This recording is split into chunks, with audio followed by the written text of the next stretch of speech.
Bien-aimés dans le Seigneur, je vous salue au nom puissant de notre Seigneur Jésus-Christ. Nous voici encore une fois dans notre émission Vie en Christ. Nous allons encore partager d'un sujet très important. Bien sûr, comme nous le répétons tous les jours, tous les sujets de l'Éternel sont importants. Mais aujourd'hui, nous allons partager d'un élément qui est assez sensible. Nous allons parler un peu du chrétien et la délivrance. Oui, la délivrance, vous l'avez bien entendu. C'est un sujet, pourquoi je le dis très sensible, parce que ça fait couler beaucoup d'encre, ça fait parler beaucoup. Il y a beaucoup de positions par rapport à cela. Vous entendrez bien sûr durant ces quelques séances de partage ma propre position aussi. Laquelle des positions sera juste, je ne pourrai pas vous le définir. C'est un sujet qui est aussi vaste que l'océan, parce que cela touche beaucoup de strates et d'étapes dans la vie d'une personne. Nous allons essayer ainsi de voir petit à petit quels sont les éléments qui sont vrais, quels sont les éléments qui peuvent être faux. Nous allons peut-être répondre aussi à certaines questions qui se posent par rapport aussi à la délivrance. Je veux bien insister sur ce point que ces quelques séances de partage ne seront pas le strict commandement, le strict oui et amen par rapport à ce point bien précis. Comme je viens de vous le dire, c'est un sujet qui est très vaste et qui peut être très compliqué aussi. Nous allons essayer simplement, non d'effleurer, non, pas du tout. Nous n'allons pas effleurer les éléments. Nous allons simplement essayer d'introduire certains principes de base et certains concepts compréhensifs. Et espérons que moi, vous qui m'entendrez, nous pourrons essayer de trouver des points d'accord. Vous allez peut-être comprendre aussi certains éléments que vous ne compreniez pas. Avant de commencer à mon introduction, bien sûr, je veux citer ou disons expliciter un élément très important. Un élément qui touche notre vie chrétienne en tant que telle. La parole de Dieu nous dit un élément très important, que la foi vient de ce qu'on entend, que ce qu'on entend vient de la parole de Dieu. Cela veut dire que la foi doit découler de la parole de Dieu. Notre foi à nous, elle doit découler de la parole de l'Éternel. Cela est vrai que lorsqu'on entend aussi n'importe quoi, on est sujet à croire à certains éléments et ces éléments aussi portent des fruits parce que autant la parole de Dieu est une semence, autant les autres types de paroles, les autres enseignements peuvent être aussi des semences. Et comme vous le connaissez, une semence qui est bien entretenue, qui est bien arrosée, etc. Dans la terre, bien sûr, elle est placée, elle va forcément donner des fruits. Qu'est-ce que je veux essayer de dire par là? Si vous êtes dans une église où on parle de la délivrance du 1er janvier au 31 décembre, vous ne jurerez que par la délivrance, pour toute chose. Si vous êtes dans une église qui parle de bénédiction, etc., du 1er au 31, vous ne jurerez pas que par cela. Cela ne dit pas que vous faites mal. Non, pas du tout. Vous avez le choix de suivre cela. Mais seulement, nous devons savoir que notre croissance doit être complète. Elle ne doit pas être partielle. Elle ne doit pas être limitée à certains éléments. Nous devons nous nourrir comme tout homme qui se nourrit de condiments et de mets différents. Dans la foi chrétienne aussi, nous devons nous nourrir et de mets et de condiments qui sont différents afin que cela puisse permettre à notre corps tout entier de croître selon la vérité et de croître avec les bonnes choses, les bons éléments. Donc, pour vous dire aussi que si vous avez reçu un enseignement et que vous avez persisté dans un enseignement X, cet enseignement aura des fruits aussi en vous. Et ces fruits-là peuvent vous faire croire que cet enseignement aussi était juste pendant que l'enseignement était en fait erroné. Raison pour laquelle nous l'avons dit dans nos émissions précédentes que quand on avait parlé des dons des esprits, le don de discernement des esprits, c'était plus souvent en rapport aux enseignements, aux esprits qui viennent enseigner, qui amènent en fait un mauvais évangile. C'est là que l'apôtre Paul était en train de se fixer. Mais aussi, on avait ouvert une parenthèse à ce moment-là en disant que non, cela n'exclut pas que vous ayez une révélation par rapport à un esprit bien présent. Et nous allons essayer maintenant de voir et de comprendre cela. Durant ces quelques séances, je ne sais pas, 2, 3, 4, cela dépendra ce que l'Éternel nous permettra de partager en ces moments. Qu'est-ce que la délivrance d'abord? Nous devons comprendre ce que c'est. L'action de délivrer. L'action d'ôter une personne d'un lieu pour un autre lieu. On peut dire comme c'est transporter une personne. Ou l'action de d'ôter d'une personne quelque chose ou un corps étranger. On peut aussi signifier la délivrance. Je parle dans un concept bel et bien chrétien, entre parenthèses. Hein? Le fait de libérer une personne d'un esclavage, d'un enchaînement, de quelque chose qui le poussait à faire quelque chose de différent, de quelque chose de mauvais, entre parenthèses. On a cette définition-là quand on parle de délivrance dans un concept religieux. On n'a pas une autre définition. Quand on entend directement une personne se dire directement va te faire délivrer. La personne croit que non, on est en train ici de parler de se faire, entre parenthèses, ôter des esprits qui est en lui. Oui, cela aussi inclut ces choses. Mais tu peux être aussi délivré de différents éléments. L'apôtre Paul parlait d'être délivré d'une mauvaise manière de vivre. Ça aussi, ça peut être aussi une délivrance. Et nous allons essayer de voir ce terme-là, dans quel sens l'apôtre Paul aussi l'utilisait. Avant d'arriver dans tous ces différents points, nous allons essayer de répondre déjà à une question qui est assez complexe. Je ne sais pas si je vais donner une réponse qui est correcte. Si ma réponse m'a donnée à moi, elle est incorrecte, je vous prierai malheureusement de me pardonner. Et de me corriger aussi, par exemple.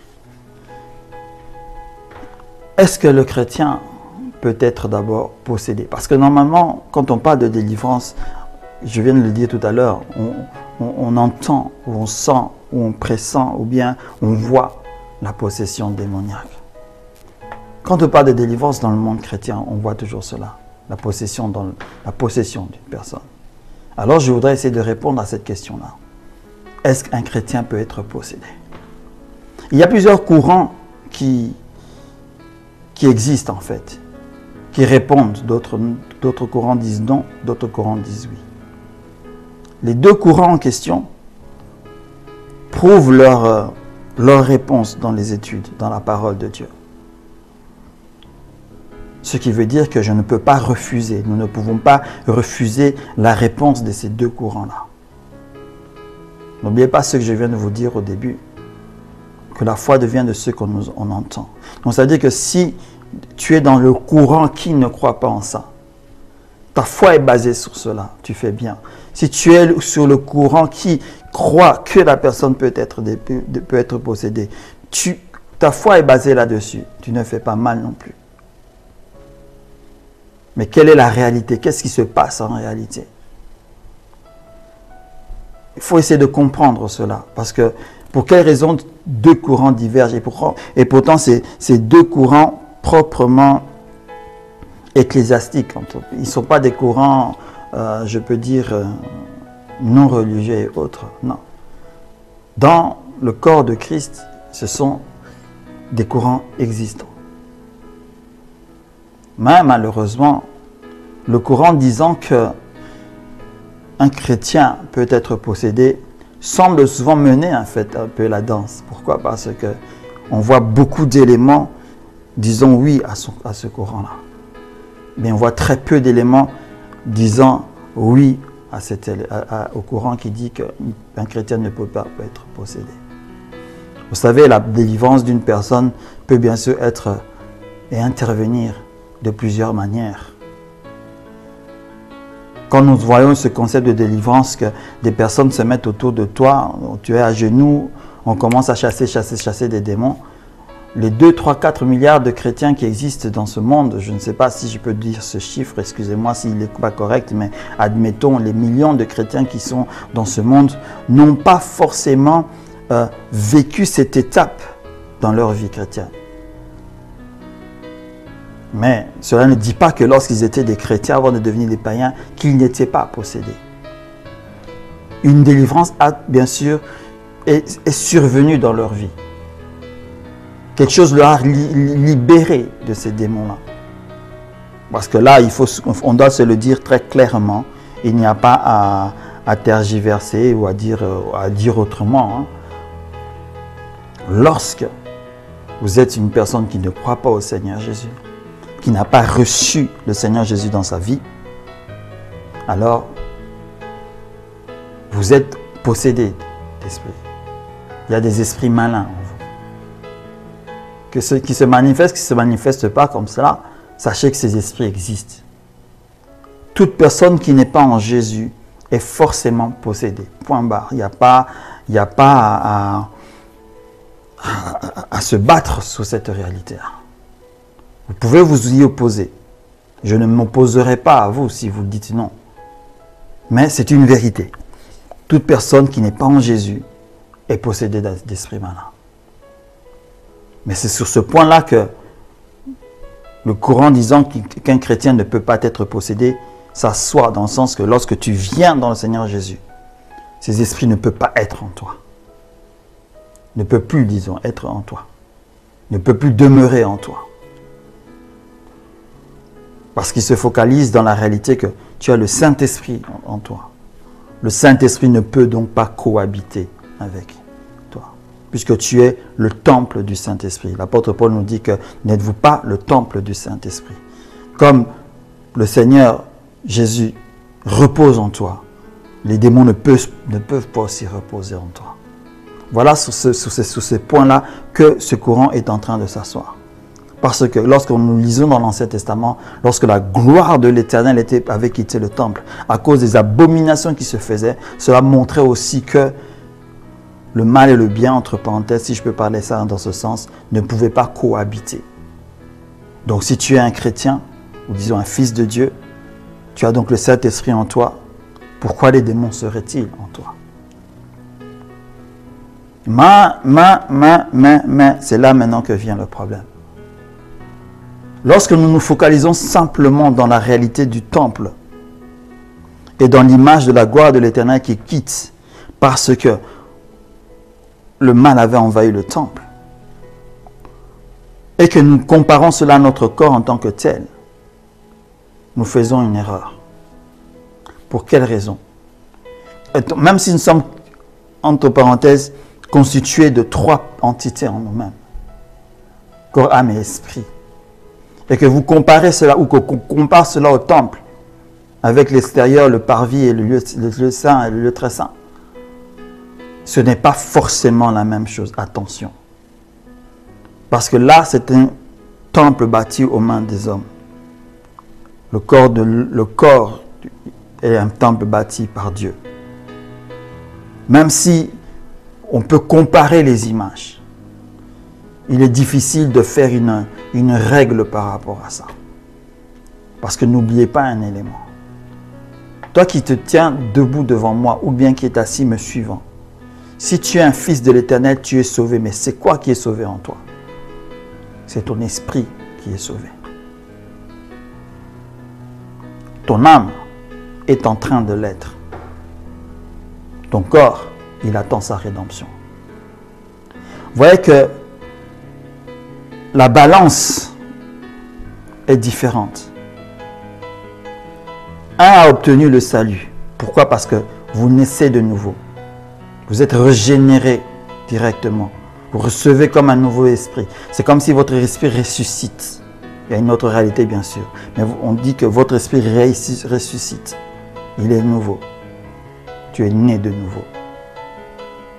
Ton âme qui est le lieu de ta connaissance, de ton intelligence, de ta compréhension des choses, avait tout le bagage du monde en toi. Il ne meurt pas, mais tu es obligé d'aider sa régénération. Raison pour laquelle l'apôtre Paul parle que nous devions renouveler l'esprit de notre intelligence. Parce qu'en la renouvelant, nous faisons renaître notre âme en nous débarrassant des mauvaises choses. Je peux dire que je tue des mauvaises choses pour faire ressusciter des nouvelles choses, des bonnes choses. Donc, mon esprit est sauvé. Mon âme est en train d'être sauvée par le renouvellement de l'intelligence qui vient en apprenant la parole de Dieu, par la prière, par tant d'éléments de la foi chrétienne. Mais le corps maintenant, lui, ne l'est pas. Le corps qu'on parle ici, c'est la chair. Elle ne l'est pas. Elle n'est pas sauvée. Elle sera là, l'ami copain du monde, jusqu'à la fin. Et à ce moment, au moment où la fin viendra, lorsque tu auras ce que la parole de Dieu dit, celui qui persévérera jusqu'à la fin. La persévérance aussi est souvent liée à cette partie de notre corps, de notre vie. Le corps, cette chair. Si nous persévérons à lutter contre elle, parce que nous devons lutter contre elle, c'est là maintenant que l'autre courant va se baser. Le courant qui dit que le chrétien peut être possédé repose sur cette chair qui n'est pas sauvée, là où l'ennemi peut agir. Parce que c'est là qu'il peut agir. L'ennemi ne peut pas agir sur ton esprit. L'ennemi peut agir sur ton âme si tu ne fais pas attention à ce que tu apprends. Donc, quand on parle de ce combat spirituel souvent, c'est le combat spirituel de l'intelligence. Parce que on dit que le combat se repose souvent dans nos pensées. Nos pensées, ce n'est pas dans notre esprit. Nos pensées, c'est dans nos âmes. C'est là que le combat a lieu. Et malgré que tu es un chrétien ou un fils de l'Éternel ou un fils de Dieu, l'ennemi va s'acharner sur ton âme pour te tirer. Tu peux imaginer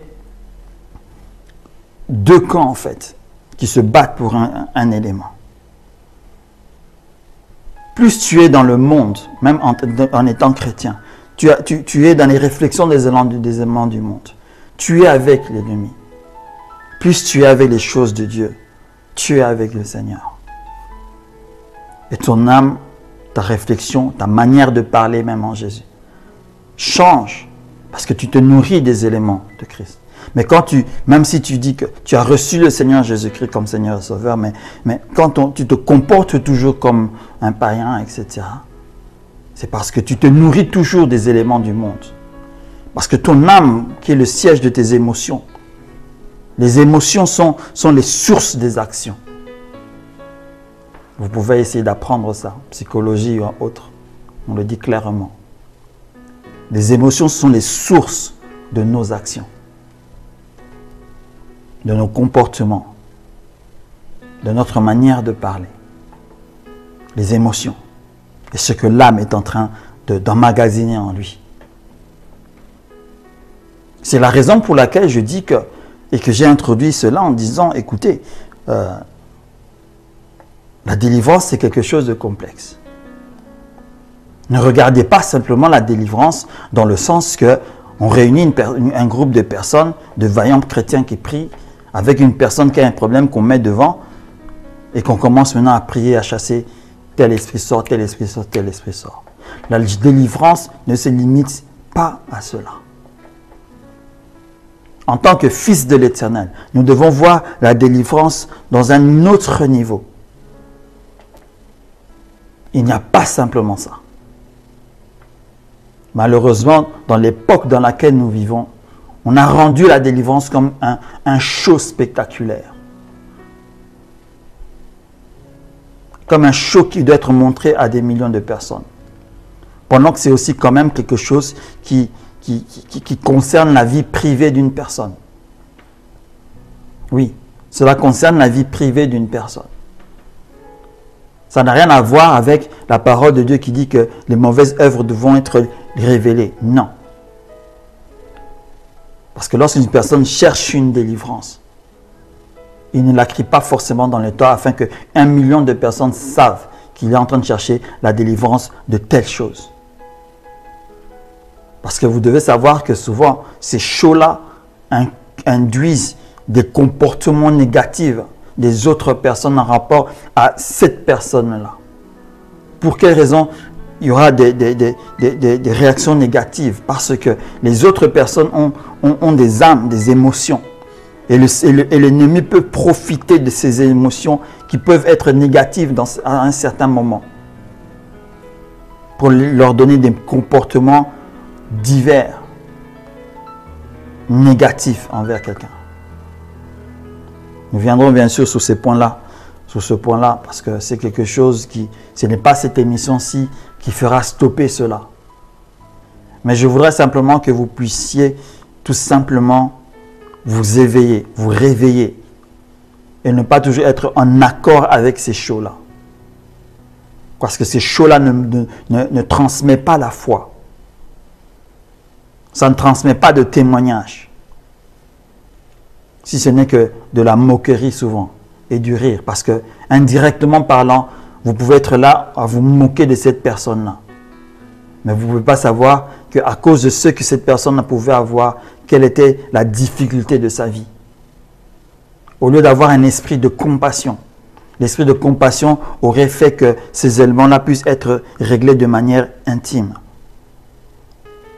de manière privée.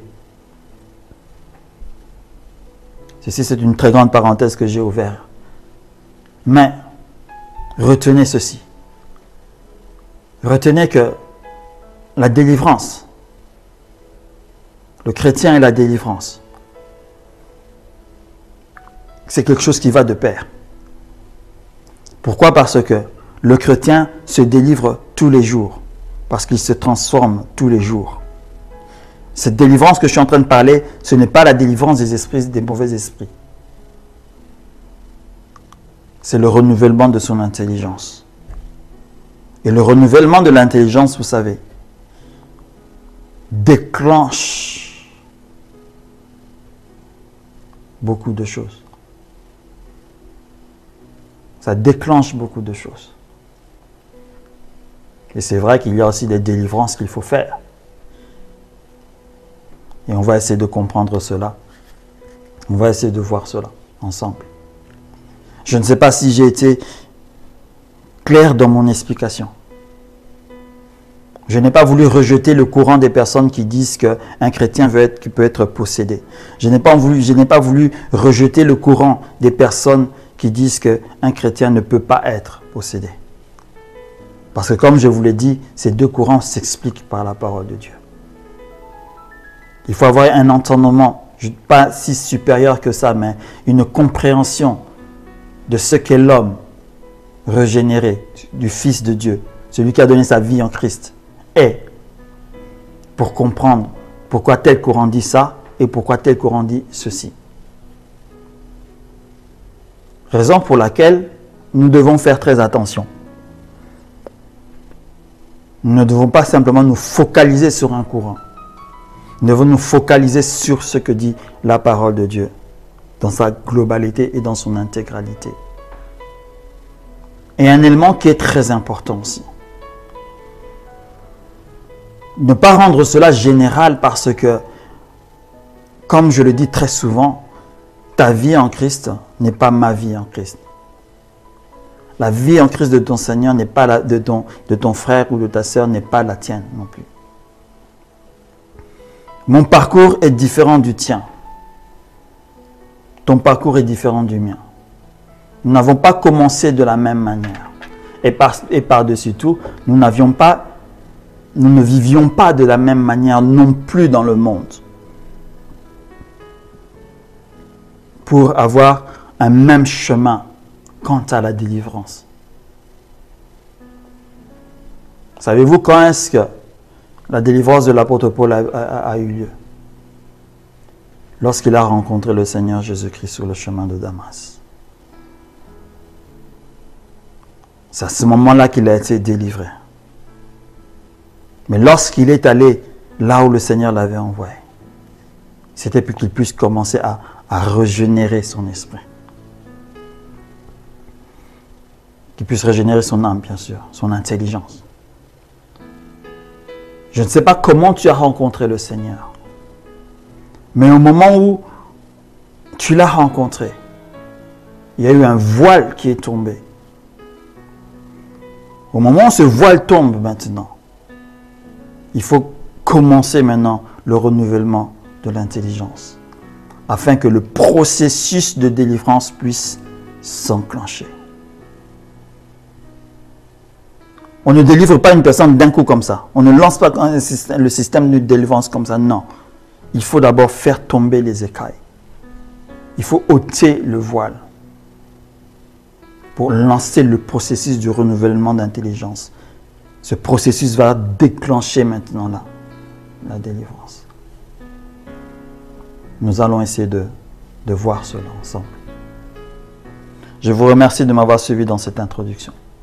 Espérant avoir été le plus clair possible dans ma pensée par rapport à cet élément-là. Nous allons nous retrouver la semaine prochaine avec une autre partie de cet enseignement. Jusque-là, que le Seigneur puisse vous bénir abondamment. Au nom puissant de notre Seigneur Jésus-Christ. Amen.